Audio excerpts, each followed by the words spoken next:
간혹 이 목회자로 섬기다 보면 이제 봄에 흔히 많이 신방들을 하게 되는데요.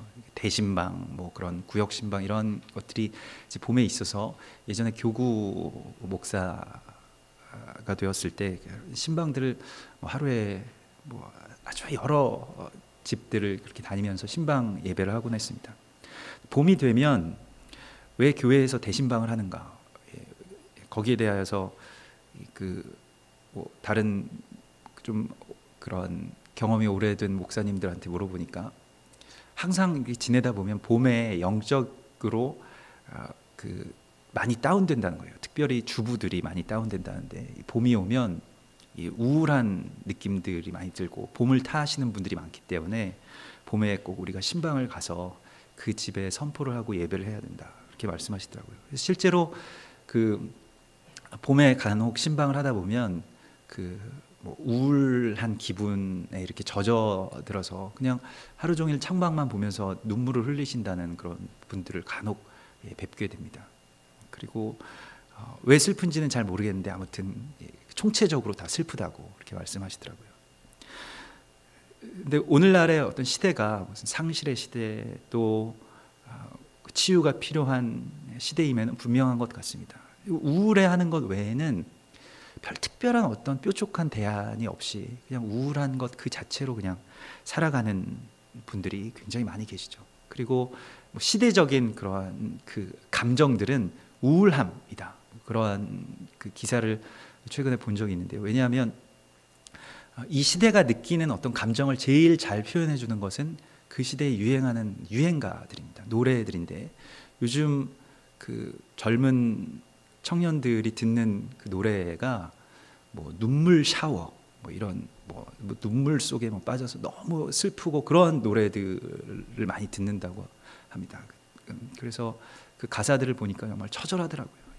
너무 슬프고 그런데 그런 노래들이 예전에는 별로 그렇게 히트를 하지 않았는데 특별히 최근 들어서 많이 히트한다고 합니다. 눈물 속에서 젖어 있는 것과 같은, 정말 눈물로 샤워하는 것과 같은 그러한 세대가 또 뭐 청년들 뿐이겠습니까? 모든 세대가 다 그러한 것 같습니다. 어디서부터 잘못된 것일까? 그것을 알지 못하기 때문에 뭐 문제를 알면 거기에 가서 치유를 하고 치료를 하면 되겠는데 그러한 부분들을 알지 못하기 때문에 그냥 전체적으로 우울하다, 슬프다 이런 느낌들 가운데 젖어서 사는 것이 오늘날의 우리들의 모습인 것 같습니다. 이스라엘 백성들도 그러하였는데요. 어디서부터 잘못된 것인지 알지 못한 채로 그냥 계속 세월에 짓눌리고 삶과 인생 가운데 어려움 속에서 살아가고 있는 이스라엘 백성들의 모습이 바로 이집트 땅, 애굽의 이 유대인들의 모습이었습니다. 근데 어떤 유대인들이 이집트라고 하는 인본주의의 가장 최고봉에 있는, 지금으로 치면 뭐 미국 정도 되는 그러한 거대 제국이었을 텐데요. 그곳에서 서서히 그렇게 노예가 된 것은 정말로 오랜 시간에 걸쳐서 서서히 일어난 일이었습니다. 자신들도 알지 못하는 채로 그냥 살다 보니까 어쩌다 보니 그냥 이렇게 살고 있는 자신들의 모습을 어느 날 발견한 거예요. 그런데 거기에 대하여서 빠져나올 힘도 없고 또 뾰족한 수도 없고 그냥 거기에서 노예로 살아가는 삶, 그것이 유대인들의 삶이었습니다. 그것은 440년, 430년 동안 아주 서서히 일어난 일이었습니다. 마치 개구리를 정말 아주 약한 불에 조금씩 온도를 높여가면서 그렇게 끓여서 죽이면 개구리가 목욕하는 것처럼 뜨뜻하게 있다가 그냥 죽는 데잖아요. 그것과 마찬가지로 유대인들이 지금 하나님의 백성의 약속을 다 잊어버리고 말씀도 있고 그 언약도 있고 예전에 어떤 사람이었는지를 모른 채로 살아온 세월이 430년입니다. 뭔지를 몰라요. 서서히 결박당한 것처럼 무서운 것은 없습니다. 삶 전체가 그렇게 되어버렸기 때문에 여기에 대해서는 어떤 문제가 있다면 그 문제를 해결하면 되겠습니다만 이것은 문제가 아니라 삶 자체인 것이에요. 그것이 오늘날의 우리들의 모습이기도 합니다. 서서히 어디에서부터 무엇이 문제인지 알지 못하지만 서서히 아주 스며들듯이 이 결박들이 또 우리를 옥죄고 있는 것이 우리의 삶이고 또 애굽의 이스라엘 백성들의 그런 삶이었습니다. 그런데 그때 하나님께서 이 출애굽기에서 모세에게 하신 명령은 아주 놀라운 것이었습니다. 그것은 시간의 거룩함을 먼저 선포하신 것입니다. 우리는 그 출애굽이라고 하는 사건을 단순히 어떤 역사적인 이스라엘 백성들이 애굽 땅에서 나온 사건으로만 이해하려고 하는 경향이 있지만은 또한 단순히 어떤 정치적으로 이집트라고 하는 그 제국의 또 왕에게서 이스라엘 백성들이 자유함을 얻었다라는 것으로 생각할 수 있겠지만은 오히려 이것은 영적인 결박이 풀어지는 데 의미가 있습니다. 또 더 나아가서 온 인류의 역사의 그 구속의 역사 가운데서 예수 그리스도의 십자가 사건을 선포하는 가장 중요한 사건이 바로 출애굽 사건이죠. 그리고 그곳의 그 가장 핵심은 이 유월절을 선포하신 데 있습니다. 하나님께서는 이 시간의 새로움을 선포하시기 위해서 유월절을 선포해 주신 것이고, 그래서 하나님은 이 유월절을 열어주시고 우리에게 그리로 들어오라고 말씀하십니다. 왜냐하면 유월절은 예수님의 십자가 사건을 예언하고 있기 때문에 그렇습니다. 절기라고 하는 것은 기본적으로 시간의 새로움을 선포하고 그것을 안으로 들어가는 것인데, 이러한 개념이 우리는 이 세상의 어떤 물질적인 세상과 또 물리적인 시간 속에서 살고 있기 때문에 이걸 잘 알지 못합니다. 이러한 어떤 차원이 있다는 것을 알지 못해요. 그러니까 우리의 차원 안에서만 하나님의 시간을 해석하고 그냥 이해합니다. 내가 째깍째깍째깍째깍 하는 어떤 이 크로노스의 시간이라고 하는 그냥 시계바늘 움직이는 그 시간에만 우리가 이해를 하고 있기 때문에 그렇습니다. 그러나 하나님께서는 이 절기를 선포하심으로 우리가 이 세상 가운데서 어떤 시간의 바로 왕에게 속박되어 있는 우리의 노예의 삶을 빼내 주시려는 계획을 선포하고 계시는 것입니다.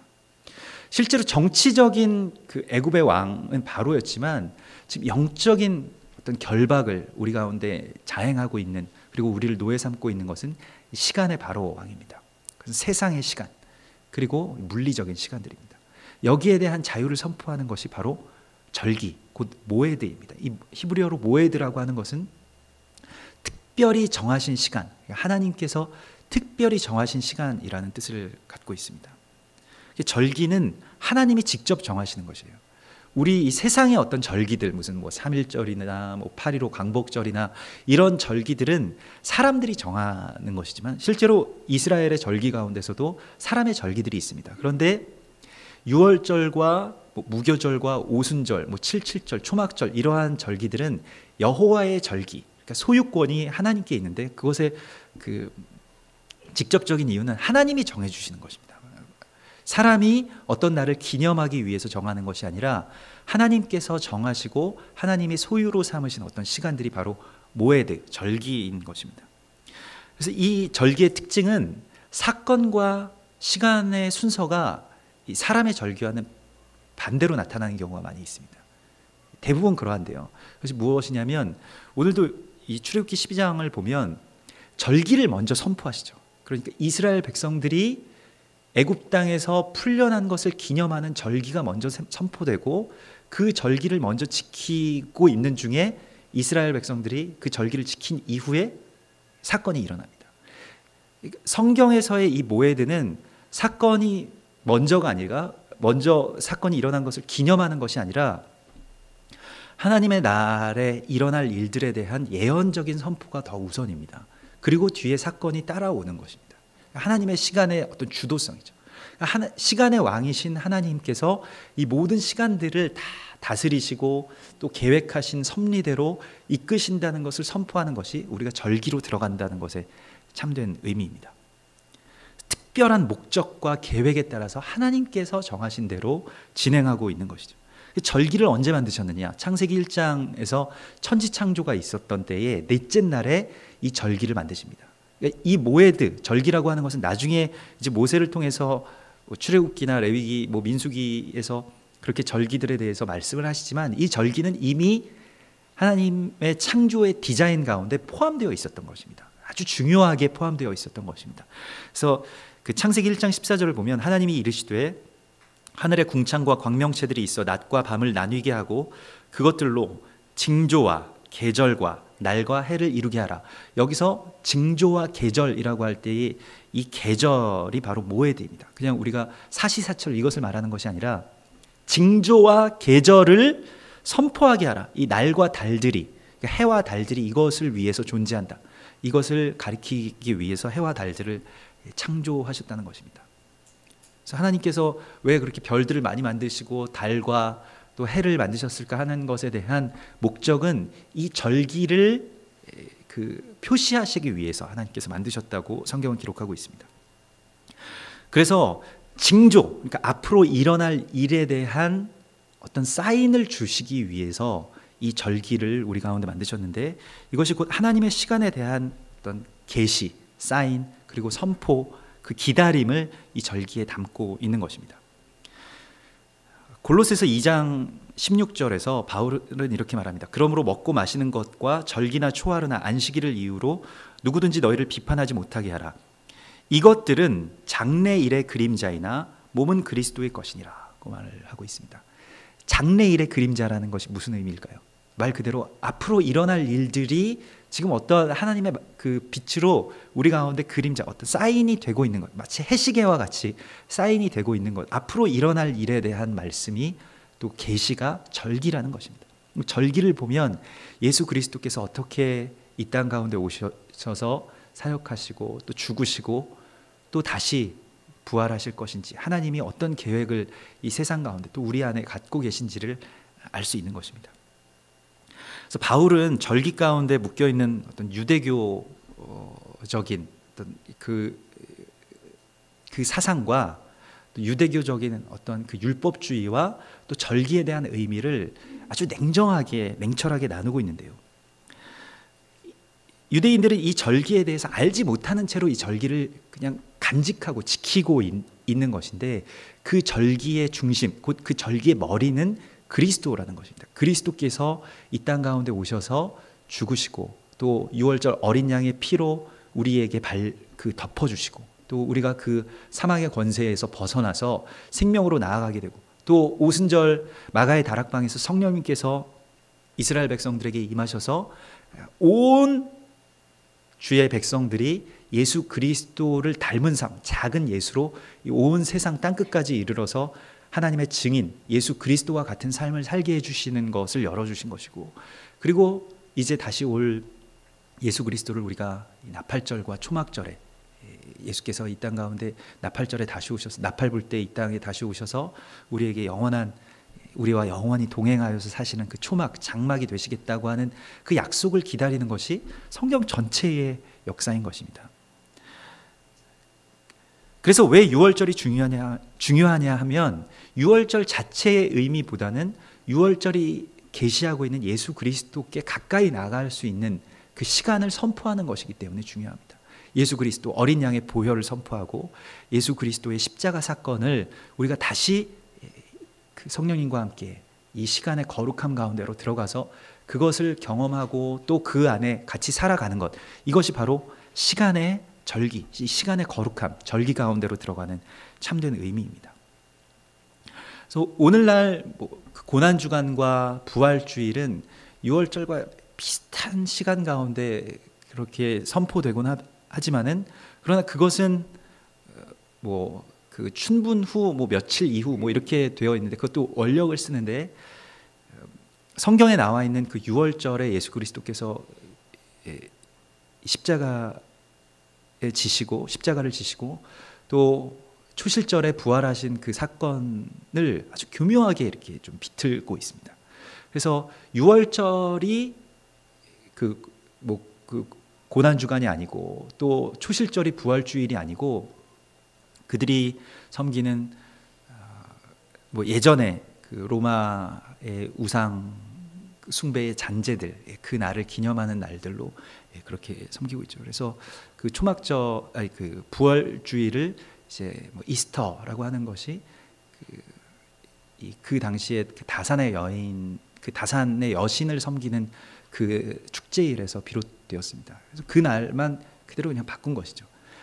좀 여러 가지 영적인 의미들이 있고, 우리 대적들은 이 절기 가운데로 정확하게 우리가 들어가는 것을 굉장하게 분노하고 싫어합니다. 이 절기의 문이 열린다는 것은 우리가 이 세상의 어떤 권세 또 사단의 권자에서 빠져나가는 것을 의미하기 때문에 여러 가지 저항이 있어요. 이스라엘 백성들 지금 10가지 그러한 재앙과 그 수많은 일들을 통과해서야 이 절기 가운데로 또한 들어갈 수 있는 것이고, 우여곡절이 많이 있습니다만은 교회는 이 절기를 회복해야 될 어떤 사명을 또한 가지고 있습니다. 이것은 하나님께서 모세와 이스라엘 백성들에게 명령하신 것이기도 하지만 우리에게 명령하신 것이기도 하기 때문에 그렇습니다.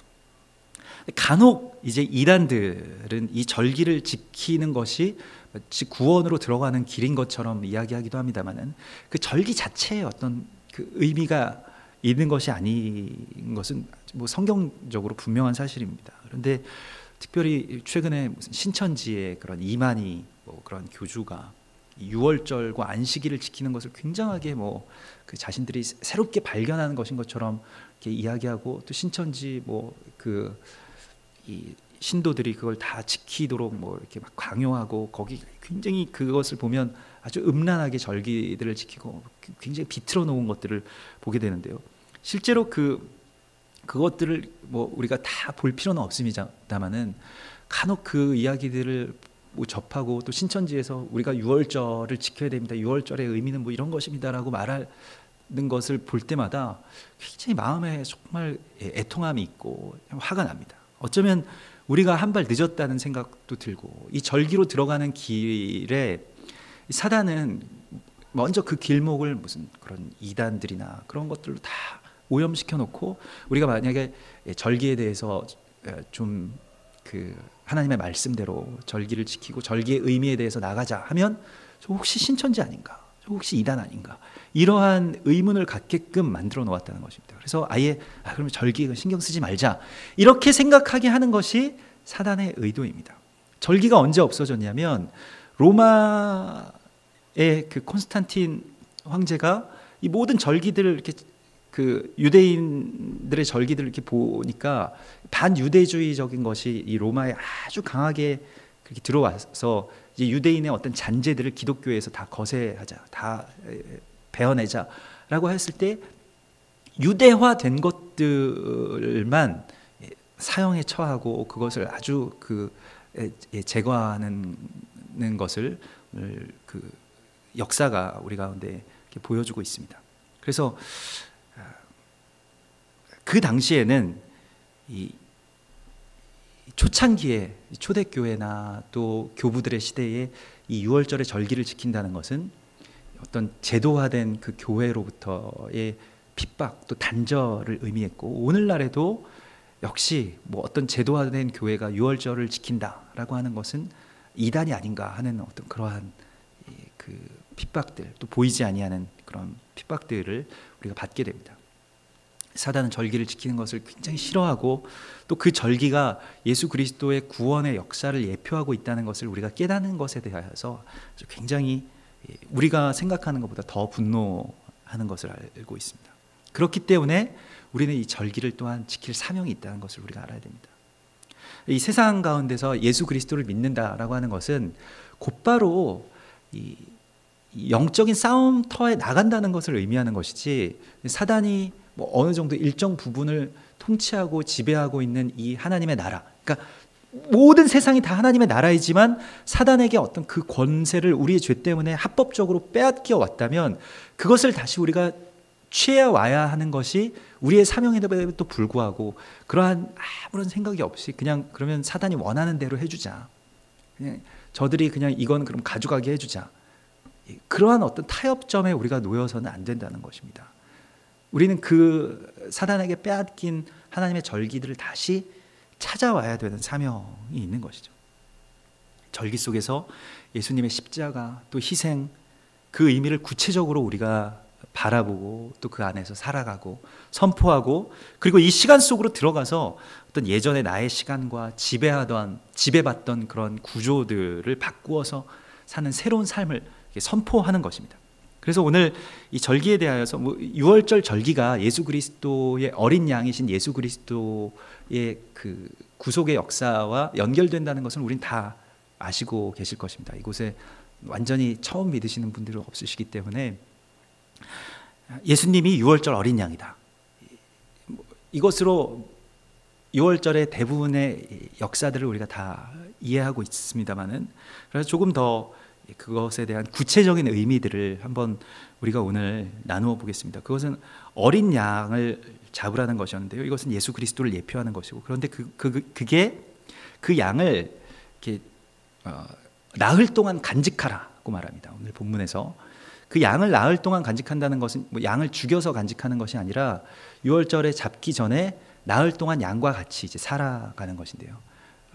왜 간직하라고 하셨냐면, 우리도 사실은 집에서 기르던 강아지를 뭐 아무리 강아지를 드시는 걸 좋아하시는 분들도 집에서 기르던 강아지를 먹는 건 좀 그렇잖아요.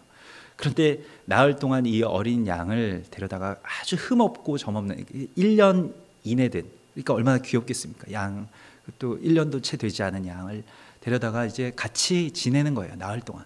정이 듭니다. 그리고 뭐 그 양이 또 흠이 없어야 되기 때문에 혹시 흠이 생길까봐 그것을 간직해 두라고 말씀하십니다. 나흘 동안 간직하라고 하는 것은 예수님이 우리와 함께 계신 삶을 의미하기도 하고, 또한 이 4라는 숫자가 고난의 종이신 예수 그리스도를 상징하기도 하고, 또 이것이 우리와 같이 있는다, 같이 지낸다, 여기서 간직한다 라고 하는 것은, 나흘 동안 간직한다라고 하는 이 단어를 우리가 주목해 보아야 할 필요가 있는데, 단순히 양을 보관한다라는 뜻이 아니라 여기서 양을 간직한다라고 할 때의 이 히브리어 원어를 살펴보면 미쉬 메레트라고 해서, 이것은 우리가 얼마 전에 이 하박국 강해 가운데서도 나누었습니다마는, 미쉬 메레트는 파수한다, 지킨다, 보존한다라는 뜻을 가지고 있습니다. 그러니까 파수꾼들의 사명이 깨어서 이걸 계속 지키고 있는다는 것을 의미하는데,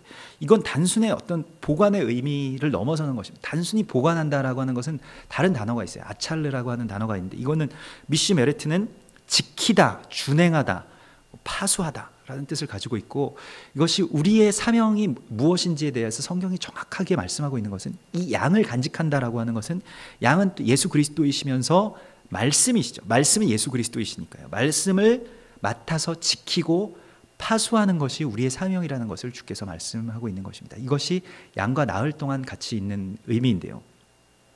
로마서 3장 1절과 2절을 보면, 그런즉 유대인의 나음이 무엇이며 할례의 유익이 무엇이냐, 범사에 많으니 우선은 그들이 하나님의 말씀을 맡았음이니라.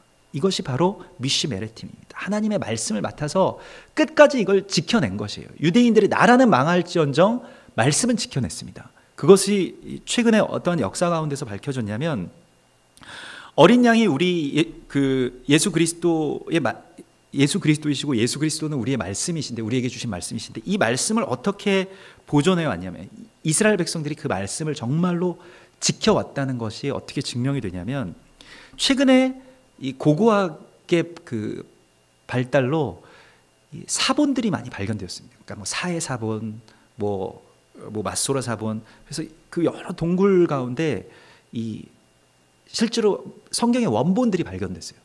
그래서 학자들이 굉장히 긴장한 것은 무엇이냐면, 성경의 원본과 지금 우리가 보고 있는 성경이 얼마나 차이가 날 것인가. 정말 많이 차이가 날 텐데, 그러면 정말 다른 일들이 많이 벌어지지 않겠느냐 하고 생각을 하고 그것을 펼쳐보았는데, 놀랍게도 1.1획도 그 성경의 원본과 지금 전해지고 있는 말씀이 차이가 나지 않는 것입니다. 이스라엘 백성들이 그것을 얼마나 목숨을 걸고 이 말씀을 지켜왔는지를 우리가 보게 되는 것이죠. 그래서 이스라엘 백성들이 모르는 채로 이 말씀의 어떤 모든 계시의 의미, 거기서 지시하고 있는 예수 그리스도가 메시아이심은 알지 못하는 채로 말씀을 끝까지 지켜왔습니다. 어쩌면 이스라엘 백성들이, 지키는 자들이 이걸 몰랐다는 것도 하나님의 전략 중에 하나일 것입니다. 우리가 어떤 비밀들을 첩보 영화 같은 것에서도 보면, 아무 것도 모르는 애인에게 중요한 핵 열쇠를 맡긴다거나 이런 일들이 있잖아요. 그것과 마찬가지로 하나님께서 가장 귀한 것을 이스라엘 백성들에게 맡기셨는데, 그들도 무엇인지를 알지 못한 채로, 어떤 의미인지를 다 알지는 못하지만, 그 비밀을 다 알지 못하지만, 끝까지 그것을 지켜냈다는 것입니다. 우리가 뭐 이스라엘 백성들뿐만이 아니라 하나님의 백성들의 의무는 주의 날을 예비하고 그 말씀에 계시된 주님의 나라를 파수할 사명이 우리 가운데 있는 것입니다. 파수꾼의 사명이 있는 것인데 거기에 대해서 깨어서 그걸 지키고 또 그 사명 안에서 그것을 늘 살피고 또 그것을 숨기고 간직하고 또 그렇게 저장할 그러한 사명이 우리 가운데 있다는 것이죠. 하나님의 시간을 예비하고 하나님의 나라를 기다리는 이 파수하면서 깨어서 파수하는 자, 그가 바로 미시메레트인 것입니다. 미시메레팀. 하박국 선지자와 같은 그런 선지자들, 성전에서 하나님께 계속 하나님의 대해서 묻고 기다리고 통곡하고 애통하면서 그 날에 대해서 깨어있는 자들, 예수가 언제 다시 오실까 하는 것에만 소망을 두고 살아가는 자들이 바로 미시메레팀인 것입니다. 우리는 그런 삶을 살아야 하는 사명이 있는 것입니다. 우리가 이 세상에서 그냥 잘 먹고 잘 사는 것이 목적이 아니라 하나님의 날이 다시 이 세상 가운데 열리는 것에 대해서 소망을 품고 거기에 대한 애통함과 기다림을 가지고 있는 것, 그 삶을 주님께서 우리 가운데 말씀하시는 것입니다. 그리고 다음 날에는 먹을 것을 남기지 않았습니다. 이 6월절에 어린 양의 피를 다 바르고 그 양들을 어떻게 하느냐, 양들을 가족들이 다 같이 먹는데요. 이 세데르라고 해서 6월절 만찬으로 다 같이 먹는데, 이것은 제사장들과 레위인들이 번제의 제단 가운데서 하는 일입니다. 번제물 남은 것들을 제사장과 레위인들이 먹는데요, 그것과 같이 이 가정이 지금 하나님의 나라 또 하나님의 제단화 되었음을 선포하면서 식구들이 다 같이 먹는 것이에요. 먹는다는 것은 굉장히 영적인 의미를 가지고 있습니다. 성경에서 먹는다는 것은 첫째로는 우리가 육체의 욕망을 따라서 선악과를 먹음으로써 범죄한 사건을 우리 가운데 보여주시죠. 그것은 죄악의 어떤 통로가 되었습니다만, 지금 거룩하게 영적으로 절기 가운데 무엇을 먹는다라고 하는 것은 그것을 되돌려 놓는 것입니다. 거룩하게 내 안에 무엇인가를 먹는다라고 하는 것은 그것이 내 안에 들어와서 내가 되었다, 내가 그것과 연합되었다라고 하는 것에 가장 적극적인 표현이 바로 먹는 것입니다. 선악과를 먹은 것을 다시 돌려놓는 사건이 바로 이와 같은 것인데요. 그래서 그 신약에서도 먹는다는 것은 십자가와 부활에서 굉장히 중요한 그 상징과 도구로 쓰입니다. 예수님께서 6월절 만찬을 내가 이걸 먹기를 기다렸다, 이 제자들과 함께 내가 너희와 함께 6월절 먹기를 기다렸다고 하시면서 6월절 만찬을 나눠주시죠. 그것이 성찬식의 그 첫 규례가 되고, 또 부활 후에 예수님께서 이 땅 가운데 오셨을 때 떡을 좀 가져오게 하셔서 먹으시고, 또 제자들을 그 갈릴리 바닷가로 낙향한 제자들에게 가셔서 생선을 좀 구워서 그들에게 먹여주시는 그런 함께 먹는 만찬의 역사들이 일어나는데, 먹는다는 것이 그와 같이 예수님과 내가 연합되고 또한 나의 육체가 온전하게 하나님의 거룩한 산 제물이 되었다는 것을 선포하는 것이 바로 먹는다는 행위죠. 같이 뭘 먹는다는 것이 뭐 그냥 어떤 인간의 관계 안에서도 굉장히 중요하지만, 하나님과 내가 더불어 먹고 마시는 것, 또 하나님과 우리 가정이 먹고 더불어 마시는 것, 이것이 식탁, 그 거룩한 식탁의 가장 중요한 개념입니다. 유대인들은 이 식탁을 굉장히 중요히 생각하고 또 그것을 빼앗기지 않기 위해서 굉장히 노력하죠. 대부분 다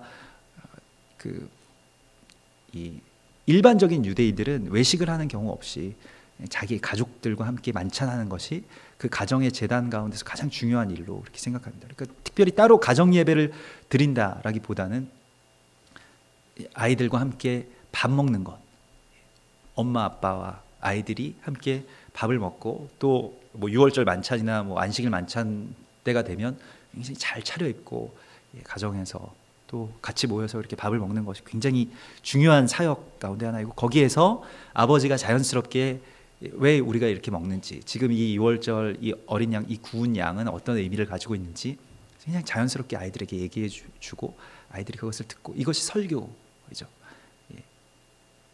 그리고 뭐 같이 그렇게 밤새도록 얘기하고 성경 말씀을 읽어주고, 이러한 것이 6월절 만찬의 아름다운 모습인데요. 우리도 이번 그 다음 주 주일 저녁에 한번 그러한 만찬들을 해보려고 하는데, 그 만찬 가운데 예수 그리스도가 정말로 아주 절절하게 흐르는 것을 우리가 보게 됩니다. 그리고 다음 날에는 먹을 것을 남기지 않는다라고 말하는데, 불에 완전히 태워버려라, 남은 걸 먹지 말라 말씀하시는데, 이것은 이 세상에 어떤 미련이나 잔재들을 남기지 않는다는 것을 말합니다. 이걸 다 태우고 그냥 가는 것이에요. 이 고기, 양을 잡는다는 것은 꽤 큰 일이고 이거 아까운 것이지만, 남은 것은 절대로 남겨두어서는 안 되고 다 태워야 된다는 것입니다. 재물이라는 것은 완전히 태워질 때에만 거룩한 것입니다. 뭔가가 남겨져 있으면 그것만큼 추한 것이 없어요. 재물에 뭐를 남겨다가 무엇을, 이 세상의 것들, 세상에서 무엇을 하려고 하는 것은 다 죄악된 것입니다. 그리고 또한 그날의 양식은 그날에 우리가 하나님께 구하는 것 뿐이고, 내가 무엇인가를 남겨두면 안 된다는 것이 성경에서의 말씀입니다. 마태복음 6장 34절에 그러므로 내일 일을 위하여 염려하지 말라. 내일 일은 내일이 염려할 것이요 한날의 괴로움은 그날로 족하니라. 그냥 모든 것을 다 태우고 이제 떠나는 것이에요. 내가 여기 이 집을 남겨두면 나중에 혹시 찾을 수 있나? 내가 여기에 이걸 남겨두고 오면 어떻게 될까? 이러한 것들을 다 그냥 그 미련, 생각, 세상에 대한 어떠한 그 남은 잔재들을 다 태워 없애라는 것입니다. 이번 6월절에는 우리의 어떤 세상에 대한 잔재들이 다 성령의 불에 의해서 태워 없어졌으면 하는 소망을 우리가 가져야 할 것입니다. 그리고 6월절에 먹는 대표적인 음식이 뭐 여러 가지가 있습니다만은, 우리가 이 성찬식에서 먹는 무교병입니다. 맞자. 우리 성찬식에서는 이 무교병을 먹죠. 여러분들도 드실 때 좀 목이 매실 텐데 많이 떼어 드리면 좀 걱정이 되더라고요. 목이 매실까봐. 그런데 이 맞자가 급하게 구워야 하고, 또 아주 이 급하게 구워야 하는 데에 초점이 있습니다. 맞자에는. 그리고 누룩을 넣지 않는 것, 그 두 가지의 초점이 있는데, 급하게 굽기 위해서 맞자에게 하는 일은 무엇이냐면, 우리가 뭐 다음 주에도 맞자를 한번 보겠습니다만은, 이 반죽을 아주 납작하게 눌러서 편편하게 편 후에 거기에 칼집을 냅니다. 그래야 빨리 구워지기 때문에. 칼집을 낸 자리에 또 무엇을 하냐면 이 침으로 그것을 구멍을 냅니다. 그래서 맞자를 보면 그 예수 그리스도의 어떤 그 십자가에서의 그 육체, 그 찢겨진 몸, 그리고 어떤 상한 그 육체를 그대로 볼 수 있습니다. 멍들고 또 채찍질 당하고 또 칼집과 그 사이사이에 난 그 못자국들을 맞자에서 우리가 볼 수가 있는 것이죠. 예수님의 모습을 이 맞자, 이 무교병에서 볼 수 있고요. 또한 거기에서 누룩을 무교병은 누룩을 제한다는 것인데, 누룩을 제한다는 것은 무엇이냐면, 우리가 많이 이 말씀에 대해서 나누었습니다만, 누가복음 12장에 바리새인의 누룩을 제거하라고 할 때 그 누룩은 사람들 앞에서 부풀려지고 또 사람들 앞에서 칭송받고 싶은 욕망, 그러니까 하나님처럼 되고 싶은 욕망인데요. 사람들이 보기에 아주 좋은 사람, 멋진 사람, 아주 괜찮은 사람처럼 보여지고 싶은 데에 우리의 어떤 삶의 목적들이 있죠. 그래서 저 사람 잘 사는가, 뭐 이러한 것들을 포장하고, 그렇게 또 그러한 사람처럼 인정받고 싶은 자아의 인정의 욕구들이 있잖아요. 이 누룩을 제거하라고 말합니다. 뭐 요즘에 무슨 어떤 개인 블로그나 무슨 페이스북이나 뭐 여러 가지 것들을 하는데, 간혹 이렇게 들여다보면 정말 이 사람이 이런 사람일까 하는 생각들을 하게 됩니다. 이렇게 살아가고 싶기 위해서 실제로 여기에 어떤 사진을 올리기 위해서 이 일을 하고 있지는 않을까. 오히려 이 페이스북화된 삶을 살아가고 있는 건 아닐까 하는 생각들도 하게 됩니다. 사람들이 나를 어떻게 생각할까 하는 것이 또 우리의 가장 첫 번째의 욕망이죠. 우리가 보고 있는. 그래서 사람에게 매인 삶을 살아간다는 것입니다. 사람의 평가, 시선, 누가 날 좋아하나 싫어하나. 이거 뭐 나쁜 것이 아닙니다만은, 그러나 우리는 여기에 매여 있다는 것이 문제입니다.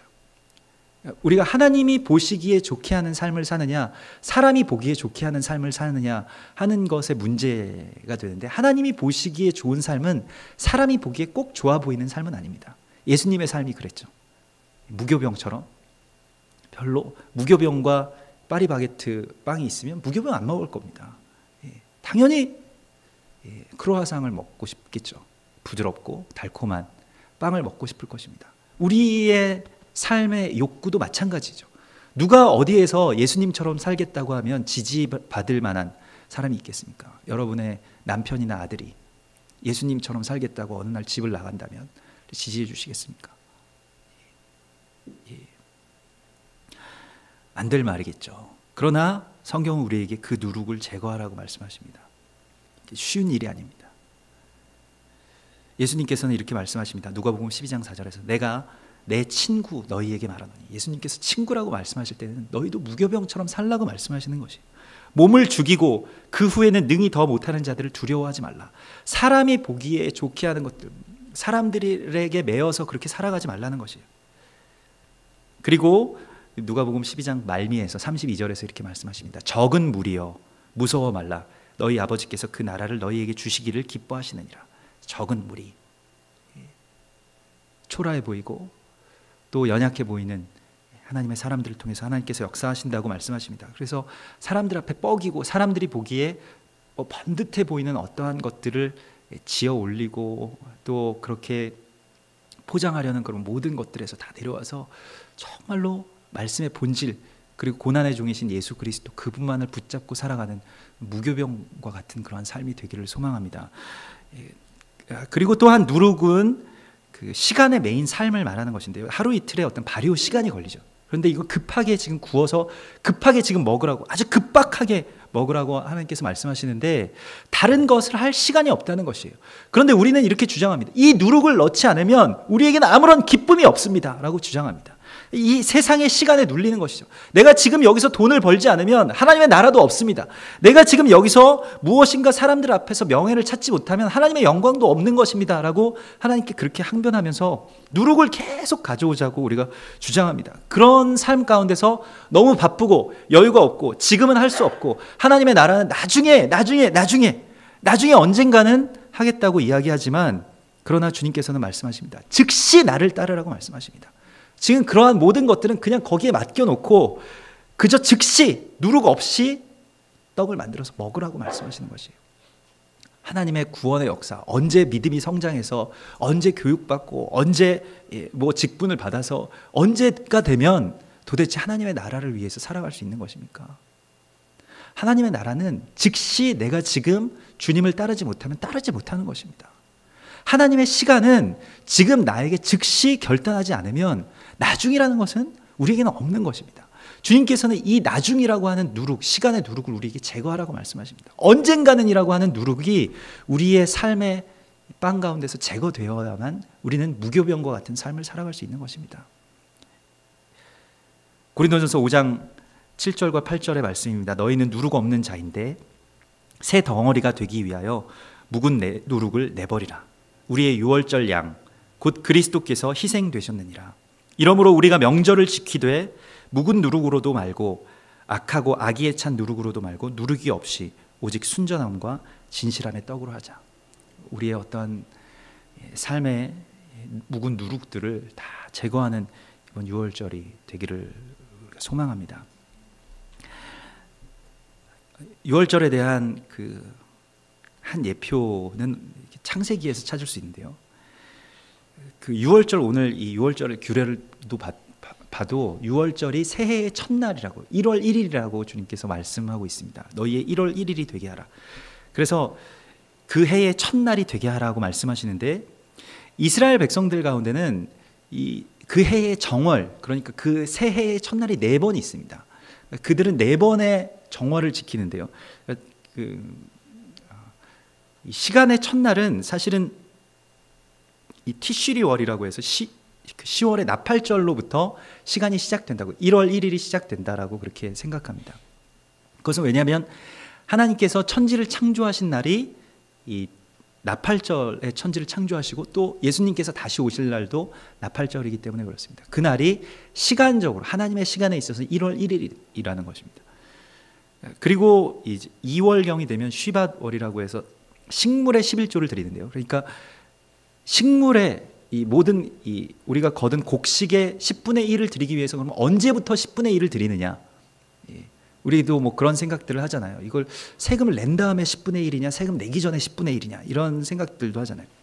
그것과 마찬가지로 그리고 여러 가지 기준에서 이 2월 첫째 날부터 그 거둔 모든 곡식들, 보리 뭐 추수하기 시작하는 그 시점부터입니다. 그러니까 그때부터 모든 곡식들이 다 그 하나님께서 주시는 것이다. 그리고 거기가 기준점이 되는 것이고요. 그리고 동물의 11조는 또 다릅니다. 이 9월경인데요. 엘룰월, 동물들이 많이 출산하는 아마 그러한 때인 것 같습니다. 가을경에 엘룰월 첫째 날이 또한 그들의 동물의 11조의 또 정월입니다. 그리고 절기의 기준점이 되는 날, 모든 절기들을 셀 때 뭐 우리가 생각할 때 매달 며칠 이렇게 하는 것이 아니라 이 신천지는 그래서 이것을 이 6월절이나 무슨 그 장막절 이런 날을 자기들 마음대로 뭐 9월 24일이다 뭐 이렇게 뭐 초막절을 뭐 그렇게 정해 놓았는데 아무 근거가 없는 이야기입니다. 그런데 절기의 기준점이 되는 날이 6월절에서부터 있는 것입니다. 6월절부터 며칠. 그러니까 오순절은 6월절로부터 정확하게 50일 되는 날이 오순절이죠. 그러니까 그렇게 계속해서 그 절기들을 세워 나갑니다. 그래서 이번 해에는 그 25일 다음 주 화요일 저녁이 6월절의 그 날인데 그날부터 이제 세는 것입니다. 절기를 센다고 할 때. 그러니까 절기가 열리려면 6월절부터 열리는 것이죠. 그런데 창세기 18장에 보면 하나님의 사자가 이 아브라함과 또 아브라함의 아내인 이 사라를 찾아오셔서 명년 이맘때가 되면 너에게 생명이 있을 것이다. 내 씨가 있을 것이다 라고 말씀하시는데요.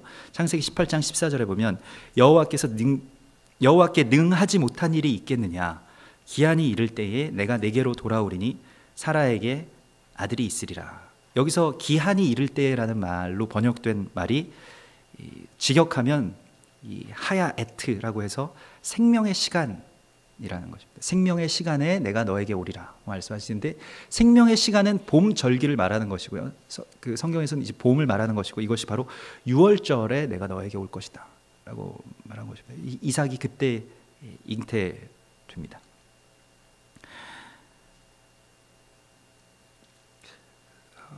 우리 교회가 어떠한 하나님의 그 사명과 또 사역 가운데로 들어가게 된 시점도 그 작년 4월경에 6월절에 들어가게 되면서부터 였다고 있습니다. 6월절에 그 뭔지 잘 모르지만 어쨌든 순종하겠습니다라고 하는 마음으로 뭐 우리가 그 이 북한에서 탈북하신 목회자 두 분과 또 일본의 사역자들, 또 찬양 사역자들, 예배자들과 함께 그 이스라엘로 들어가서 이 6월절 절기 기간 가운데 이스라엘에서 예배하고 같이 나라와 민족을 위해서 기도하고 또 하나님의 나라를 위한 그 연합을 위해서 그 이스라엘 전역을 이렇게 돌아다니면서 같이 이렇게 하나님께서 예배하라고 하신 곳에서 예배했을 때에 정말로 하나님의 시간들이 열리고 또 하늘의 문이 열리는 것을 경험하고 체험하였습니다. 그렇게 돌아와서 또 이와 같은 예배의 처소를 함께 열라고 하셔서 또 열어서 지금까지 예배하고 있고 또 많은 동역자들 또 같이 연합하는 하나님의 사람들이 함께 연합해서 지금 하나님의 때를 이 적은 무리들이 같이 기다리고 있는 것입니다. 우리가 이 세상 가운데서 또 우리의 어떤 지나간 모든 오랜 삶 가운데서 오랜 겨울 가운데서 다시 시작할 수 있다면 바로 이 6월절일 것입니다. 다시 무엇인가 새롭게 시작하는 시간의 첫 출발을 우리가 소망한다면 바로 이 6월절에서부터 다시 시작할 수 있는 것입니다. 이번 6월절부터 다시 우리는 시작할 수 있습니다.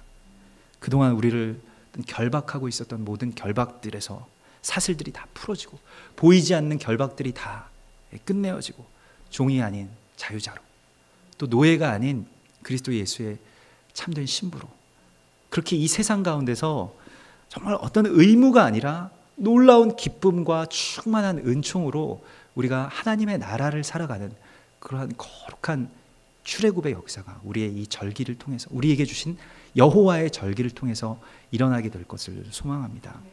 이것은 바로 십자가가 우리에게 열어주신 역사이고 시간입니다. 우리 이 시간의 새로운 출발점 가운데로 우리가 들어가고 있습니다. 이스라엘 백성들을 6월절을 한 달 전부터 준비합니다.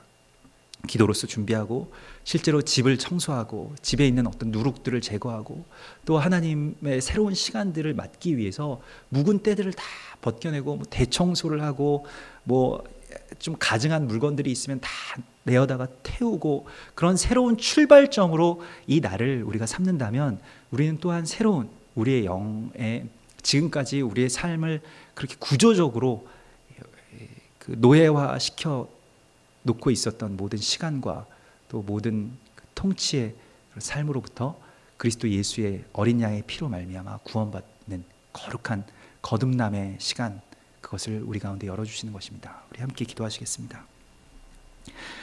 주님,